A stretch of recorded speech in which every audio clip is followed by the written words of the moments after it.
Hello my YouTube family, आप सबका मेरे चैनल पर स्वागत है।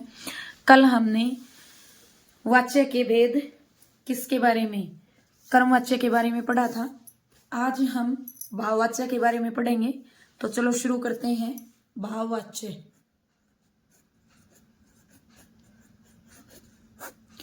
भाववाच्य। अब भाववाच्य से ही इसकी परिभाषा का, भाववाच्य शब्द से ही इसकी परिभाषा का पता चल रहा है कि भाव मतलब जहां वाक्य के अंदर किसकी प्रधानता होती है, भाव की। भाव की। और वाच्य मतलब कथन, जहां वाक्य के अंदर किस कथन की भाव जो है, ठीक है, भाव की क्या होती है, प्रधानता होती है, उसे क्या कहते हैं, भाववाच्य कहते हैं। चलो तो शुरू करते हैं, परिभाषा के बारे में पढ़ते हैं। जहां वाक्य में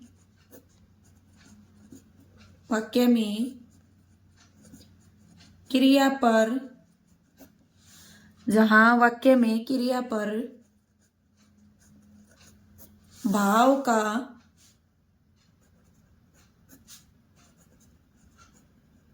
प्रभाव होता है, वहां भाववाच्य होता है। क्या कह रहा है कि जहां वाक्य में किसका, क्रिया का जो प्रभाव है, किसका, क्रिया का जो प्रभाव है वो क्या होता है, किस पर होता है, भाव पर होता है, क्रिया की भाव पर होता है, तो वहां क्या होता है, वहां भाववाच्य होता है। ठीक है। दूसरा, इसके बारे में विशेष बात ध्यान रखने योग्य यह है कि इसमें मतलब भाववाच्य में आकर्मक क्रिया का प्रयोग होता है, प्रयोग होता है। ठीक है। भाववाच्य के अंदर किस क्रिया का, आकर्मक क्रिया का क्या होता है, प्रयोग होता है। देखो, ए का मतलब ए उपसर्ग है, ए का मतलब नहीं है, कर्म का मतलब कर्म, जिसके साथ कर्म नहीं है, जिस क्रिया के साथ क्या नहीं है, जिस क्रिया के साथ कर्म नहीं होता उसको हम क्या बोलेंगे, आकर्मक क्रिया ही बोलते हैं। तो भाववाच्य के अंदर हमेशा कौन सी क्रिया मिलेगी आपको, आकर्मक क्रिया मिलेगी। ठीक है। अगला, इसकी पहचान के बारे में बता रही हूं मैं अब। ठीक है। पहला पॉइंट तो क्या है कि भाववाच्य में कौन सी क्रिया मिलेगी, आकर्मक क्रिया मिलेगी। दूसरा पहचान का पॉइंट क्या है, ठीक है, दूसरा हम किस चीज से पहचानेंगे कि यह वाक्य भाववाच्य का है। ठीक है। यह सदैव, यह का मतलब भाववाच्य, यह सदैव पुल्लिंग होता है तथा एक वचन में प्रयोग किया जाता है। एक वचन में क्या किया जाता है, एक वचन में प्रयोग किया जाता है। या हम कह सकते हैं क्रिया किसमें होगी, क्रिया किसमें होगी, पुल्लिंग। ठीक है। क्रिया किसमें होगी, पुल्लिंग एक वचन तथा अन्य पुरुष में होगी, अन्य पुरुष में होती है। ठीक है। किस में होगी, अन्य पुरुष में होगी। आपने पुरुष पढ़े होंगे। ठीक है। सर्वनाम के टॉपिक में आते हैं हिंदी व्याकरण के अंदर, पुरुषवाचक सर्वनाम के भेद, उत्तम पुरुष, मध्यम पुरुष, अन्य पुरुष। जो उत्तम पुरुष होता है वो वक्ता के लिए प्रयोग किया जाता है, जो मध्यम होता है वो किसके लिए, वो श्रोता के लिए प्रयोग किए जाते हैं। ठीक है। और जो अन्य होता है वो किसी तीसरे के लिए प्रयोग किया जाता है। तो अन्य का मतलब आप समझ गए होंगे, अन्य का मतलब किसी तीसरे के लिए, ना वक्ता के लिए ना श्रोता के लिए, बल्कि किसी तीसरे के लिए। ना तो जो बात कर रहा है उसके बारे में, ना जिसके बारे में बात, जिससे बात कर रहा है उसके बारे में, बल्कि जिसके बारे में बात की जा रही है उसके लिए क्या प्रयोग होता है, अन्य पुरुष होता है। ठीक है, तो क्रिया क्या होती है, पुल्लिंग होती है, एक वचन होती है सदैव, और किस में होती है, अन्य पुरुष के अंदर होती है। अब मैं आपको एक बात और यहाँ एक पहचान और बता देती हूं कि भाववाच्य में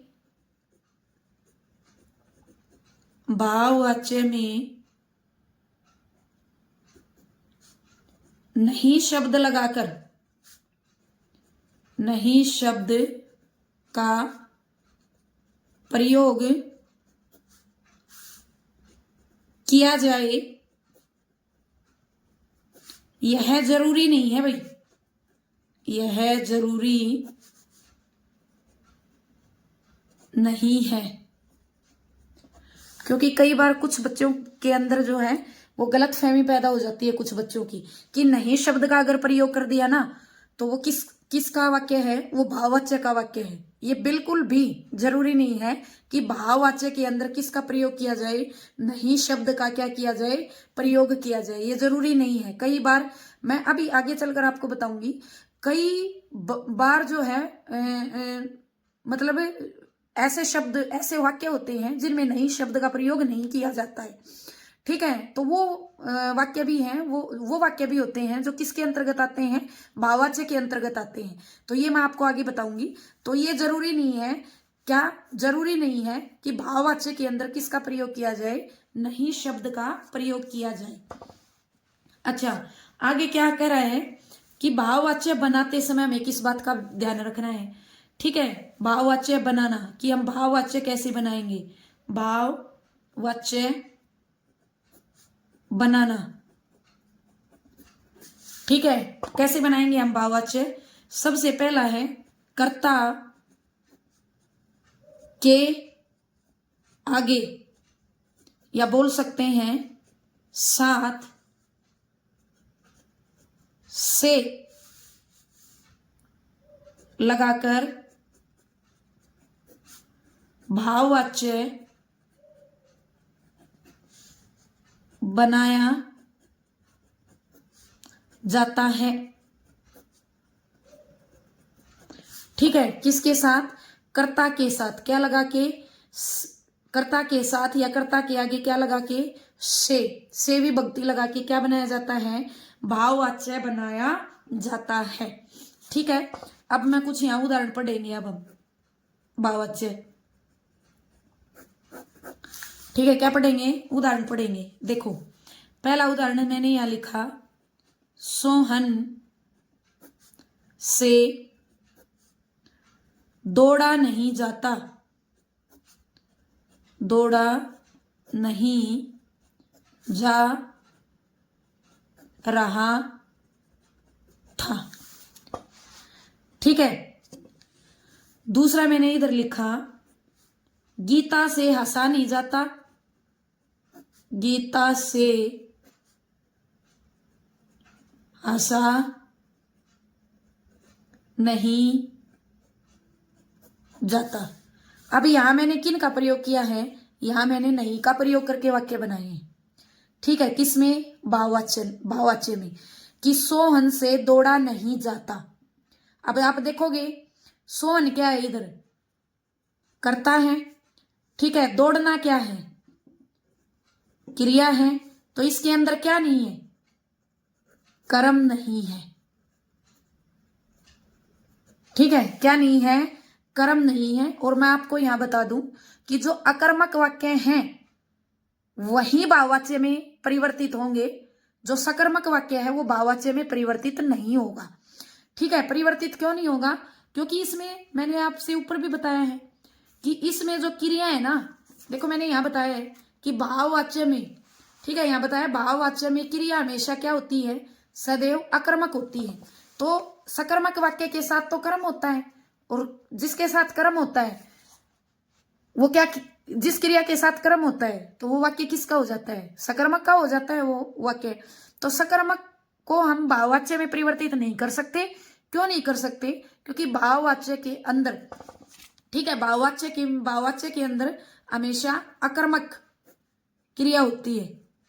ठीक है, हमेशा क्या होती है, सदैव क्या होती है, अकर्मक क्रिया होती है। अब मैंने यहां लिखा सोहन से दौड़ा नहीं जाता, तो देखो सोहन क्या है, कर्ता, क्रिया क्या है, दौड़ना, क्या नहीं है, कर्म नहीं है, क्या नहीं है, कर्म नहीं है, तो यह कर्मक का था, तो इसलिए किसमें प्रयोग कर दिया मैंने, भाववाच्य में। ठीक है, नहीं जा रहा था, अब रहा था, रही था होता तो किसमें हो जाता, स्त्रीलिंग में होता, रहा था का मतलब क्रिया किसमें है, पुल्लिंग में है, क्रिया किसमें है, पुल्लिंग में है, तो वाक्य किसका है, भाववाच्य का है। गीता से हंसा नहीं जाता, तो एक तो से विभक्ति का प्रयोग कर दिया। ठीक है, गीता क्या है, करता है, क्या है, करता है, लेकिन हंसा नहीं जाता। ठीक है, हंसना या जाता क्रिया किसमें है, पुल्लिंग में है, क्रिया किसमें है, पुल्लिंग में है। अब हंसा नहीं जाता कारण नहीं है कि क्यों नहीं हंसा जाता, कर्म नहीं है इसके अंदर, इसके अंदर भी क्या नहीं है, कर्म नहीं है, कर्म नहीं है, इसीलिए ये क्या है, इसीलिए ये दोनों वाक्य क्या हैं, भाववाच्य है। ठीक है, कर्म नहीं है इसलिए ये दोनों क्या है, भाववाच्य है। किसके वाक्य हैं ये दोनों भाववाच्य के वाक्य हैं। आगे पढ़िए, जैसे मैंने एक लिया, एक उदाहरण से और समझाती हूं मैं। गर्मियों में लोग खूब नहाते हैं, गर्मियों में लोग खूब नहाते हैं।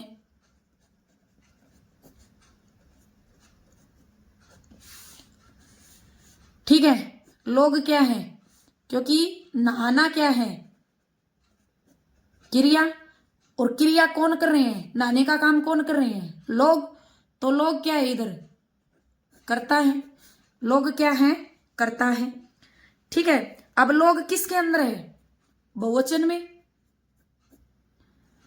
तो क्रिया भी किसमें है, बहुवचन में है, यहां कर्ता किसमें है, बहुवचन में है, तो क्रिया भी किसमें है, बहुवचन में है, तो क्रिया पर किससे प्रभाव, क्रिया जो है वो किसके अनुसार है, क्रिया वो किसके अनुसार है, कर्ता के अनुसार है, तो वाक्य किसका हो जाएगा, कर्तृवाच्य का, किसका हो जाएगा, कर्तृवाच्य का।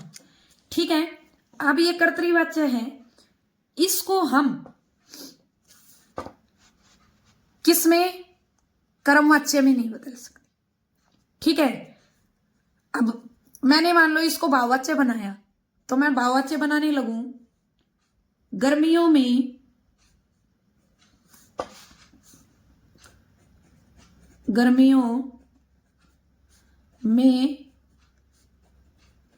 लोगों के द्वारा खूब नहाया। अगर मैंने इसको इस सेंस में लिख दिया तो वाक्य क्या है हमारा, गलत है, क्या है, गलत है। ठीक है, क्यों गलत है,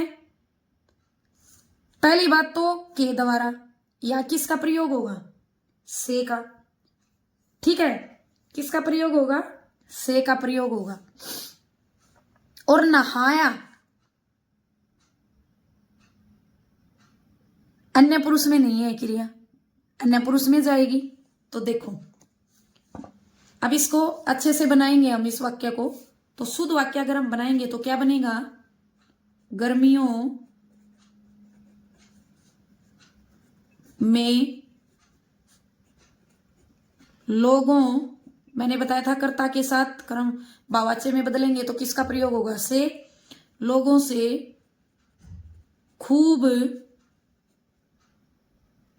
नहाया जाता है। गर्मियों में लोगों से खूब नहाया जाता है, नहाया जाता है क्रिया किसके अंदर है, पुल्लिंग के अंदर। नहाने का काम कौन कर रहे हैं, लोग, तो लोग क्या है, करता है। क्या नहाया जाता है, अब आप आंसर मांगोगे मैडम खूब नहाया जाता है, तो क्या अगर यहां लगा रहे हो ना तो ये कर्म नहीं है, खूब, खूब क्या नहीं है, खूब यहां पे कर्म नहीं है, कर्म नहीं है। जबकि क्रिया की खूब जो शब्द है वो क्या है, वो यहां क्रिया की विशेषता बता रहा है। क्या बता रहा है, क्रिया की विशेषता बता रहा है, कर्म नहीं है। और जिस वाक्य के अंदर कर्म नहीं होता, क्रिया सदैव अकर्मक होती है, ठीक है, और पुल्लिंग में होती है और अन्य पुरुष में होती है, वहां कौन सा वाक्य होता है, तीनों चीजें इधर इसमें शामिल है, ठीक है। तो ये वाक्य किसका हो जाएगा, भाववाच्य का, भाववाच्य का किसका हो जाएगा, ये वाक्य भाववाच्य का हो जाएगा, ठीक है। किसका हो जाएगा, भाववाच्य का। चलो अब एक दो वाक्य हम और पढ़ते हैं, उससे हम बिल्कुल क्लियर कर देंगे कि भाववाच्य जो है वो कैसे बनता है। तो देखिए, एक मैंने यहां लिखा, आरा मशीन से लकड़ी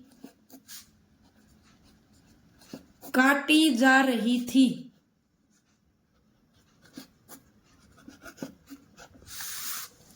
मैंने ये वाक्य लिख दिया, ठीक है, कि आरा मशीन से लकड़ी काटी जा रही थी।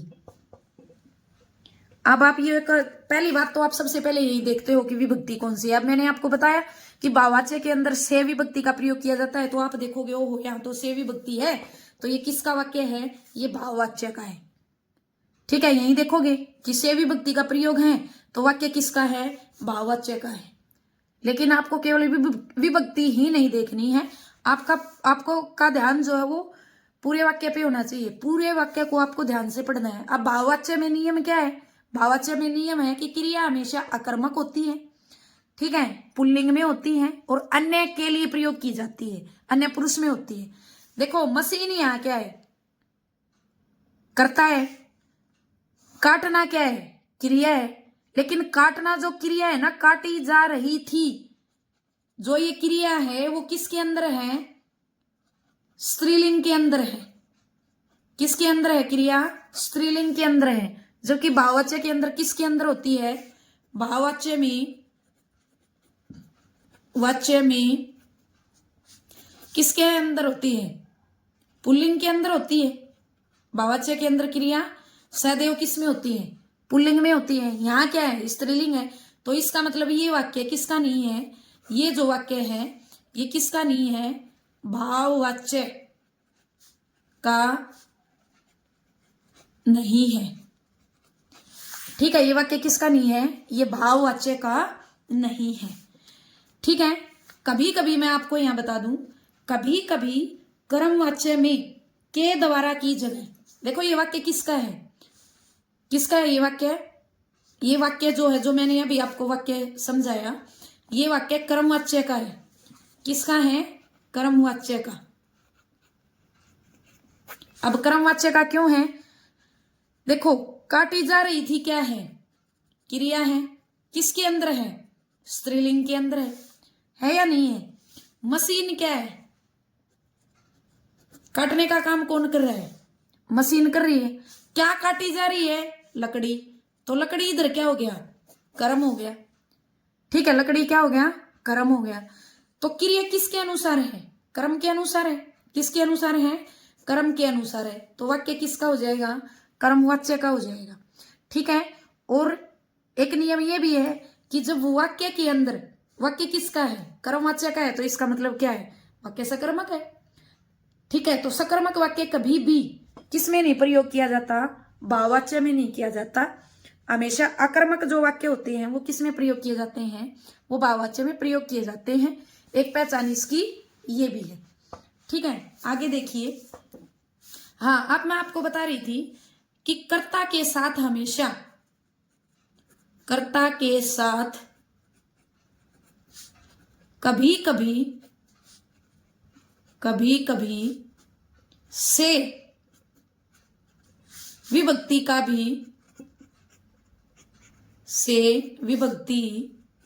भी प्रयोग किया जाता है, प्रयोग किया जाता है। ठीक है, कभी कभी किसका, से विभक्ति का भी। जरूरी नहीं है कि हमेशा के द्वारा ही विभक्ति का प्रयोग करेंगे तो हम क्या होता है, वो कर्तृवाच्य होता है, सॉरी कर्मवाच्य होता है, कि के द्वारा विभक्ति का ही प्रयोग करके हम कर्मवाच्य में परिवर्तित कर देते हैं, करेंगे। ऐसा कोई नियम नहीं है, कभी कभी कर्ता के साथ किसका, से विभक्ति का भी प्रयोग किया जाता है। ठीक है, और वाच्य बनाते समय आप ये बात हमेशा ध्यान रखना, वाच्य बनाते समय हमेशा आपका ध्यान, वाच्य परिवर्तन करते समय, वाच्य परिवर्तन करते समय, ठीक है, या वाच्य की पहचान करते समय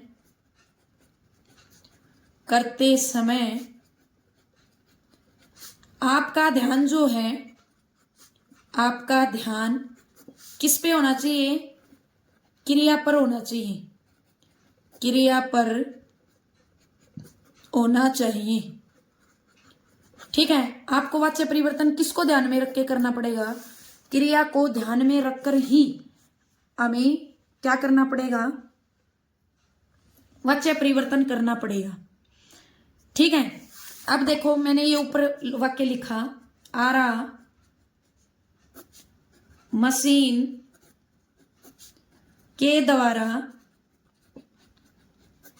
लकड़ी काटी जा रही थी। ठीक है, लकड़ी काटी जा रही थी। तो यहां भाव के बारे में न सोचकर तुमने किसके बारे में सोचा, यहां भाव के बारे में, भाव के बारे में न सोचकर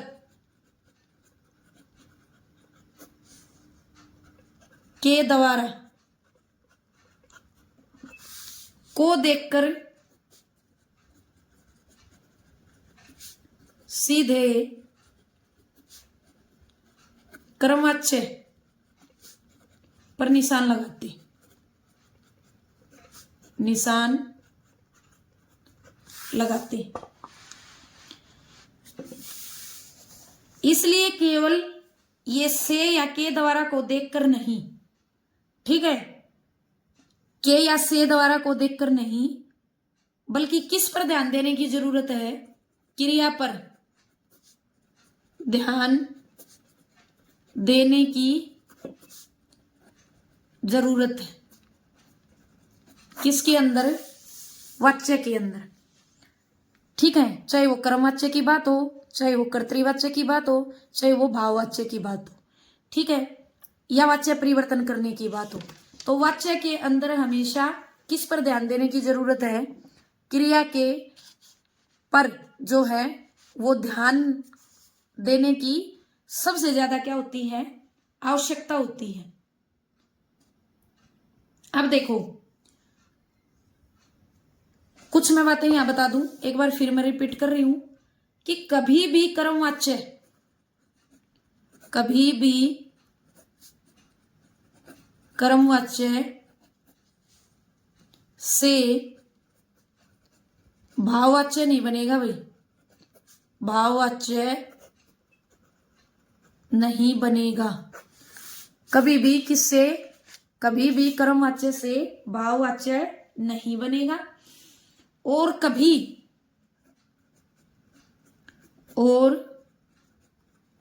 कभी भी भाववाच्य से कर्मवाच्य नहीं बनेगा। क्यों नहीं बनेगा, क्योंकि मैंने आपको पहले बताया, क्या बताया, कि भाववाच्य के अंदर क्रिया क्या होती है, भाववाच्य के अंदर क्रिया क्या होती है, अकर्मक होती है। ठीक है, अकर्मक क्रिया, जबकि कर्मवाच्य में क्रिया जो है वो क्या होती है, सकर्मक होती है। तो समझ में आया कि कर्मवाच्य भाववाच्य में नहीं बनेगा और भाववाच्य किस में नहीं, कर्मवाच्य के अंदर नहीं बनेगा। ठीक है।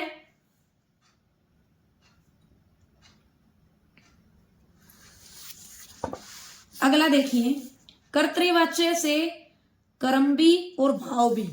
अब मैं यहां आपको बता दूं कि कर्तरी जो वाच्य है,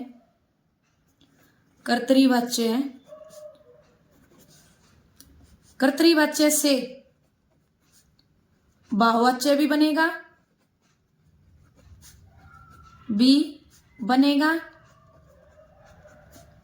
और कर्मवाच्य भी बनेगा,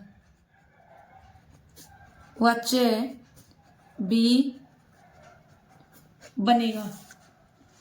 ठीक है। कर्म और भाव भी। कर्म में सकर्मक क्रिया के उदाहरण होंगे। ठीक है। कर्म में केवल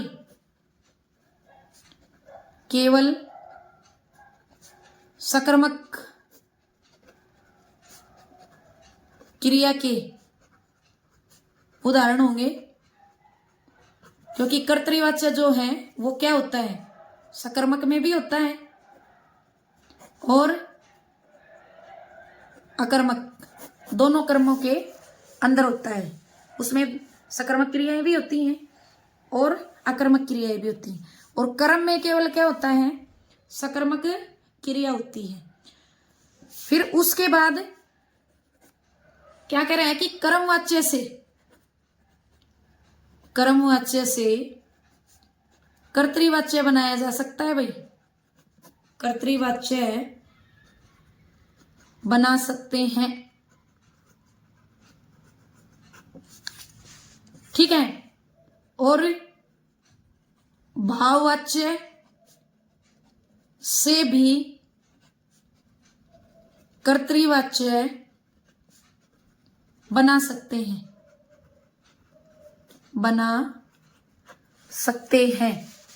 ठीक है। भाववाच्य देखो, कर्मवाच्य से कर्तृवाच्य बना सकते हैं और भाववाच्य से कर्तृवाच्य बना सकते हैं, लेकिन भाववाच्य से क्या नहीं बना सकते, कर्मवाच्य नहीं बना सकते, और कर्मवाच्य से भाववाच्य नहीं बना सकते।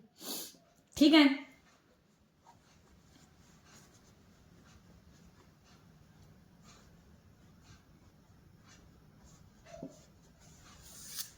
अब मैं थोड़ा सा आपको बता दूं इधर कि कर्तरी जो वाच्य है,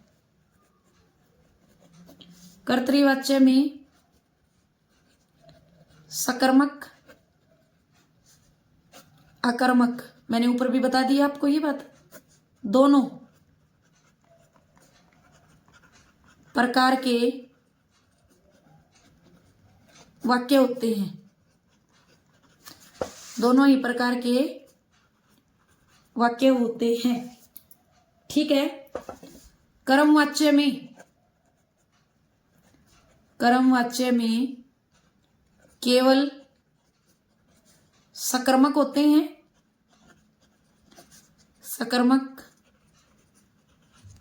होते हैं, और भाववाच्य में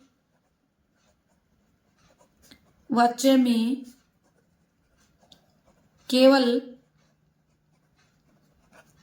अकर्मक होते हैं। क्या होते हैं? केवल अकर्मक होते हैं। ठीक है। ये तीनों मैंने आपको इधर बता दिए हैं। क्या कि कर्मवाच्य कर्तरी जो वाच्य होता है उसमें सकर्मक अकर्मक दोनों प्रकार के वाक्य मिलेंगे। कर्मवाच्य में केवल सकर्मक वाक्य मिलेगा और भाववाच्य के अंदर केवल अकर्मक वाक्य मिलेगा। तो आज के लिए इतना ही। अगर मेरी वीडियो आपको अच्छी लगी हो तो इसे लाइक करें, शेयर करें, सब्सक्राइब करें। धन्यवाद।